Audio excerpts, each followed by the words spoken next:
Hello, today we will guide you through how to pay Facebook ads with Payoneer.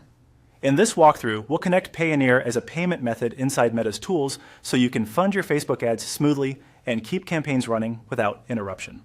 Before you begin, make sure you're signed into the correct Facebook profile, you have admin access to the business and ad account, and your Payoneer account is active, verified, and funded. Availability can vary by country and currency, so what you see on screen may differ slightly. Start by opening Meta Business Suite in your browser. If you manage multiple businesses, confirm you're in the right one by checking the business selector. This matters because payment methods are attached to specific ad accounts under a specific business. From here, go to Ads Manager. Look at the account selector at the top to ensure you're viewing the ad account you actually want to pay for. If it's not correct, switch to the intended account so your payment setup applies in the right place. Next, open Billing and Payments. This is your central hub for invoices, payment activity, and thresholds.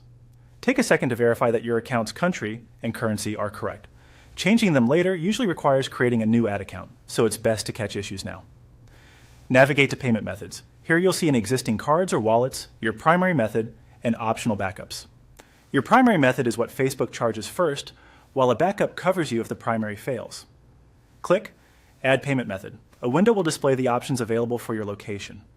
Ensure your business details, like legal name and address, match what's on file in Payoneer to reduce the chance of verification hiccups. If you've recently updated your business settings, give it a moment to sync. When Payoneer appears as an option, select it and follow the on-screen steps. You may be redirected to Payoneer to sign in and authorize Meta to charge your balance or funding source. Complete any required verification, then return to Facebook to confirm. Decide whether to set Payoneer as your primary or keep it as a backup. Review the summary and save. If you don't see Payoneer, it may not be supported for your region or account type. Try a desktop browser, clear cache, confirm your business country is correct, and consider contacting support if it still doesn't appear. To finish, set an account spending limit if you'd like extra control, and monitor your first charges. There may be a small temporary authorization hold. Keep your Payoneer balance healthy to avoid delivery interruptions, and download invoices anytime from the billing section. You can edit, replace, or remove payment methods later as your needs change.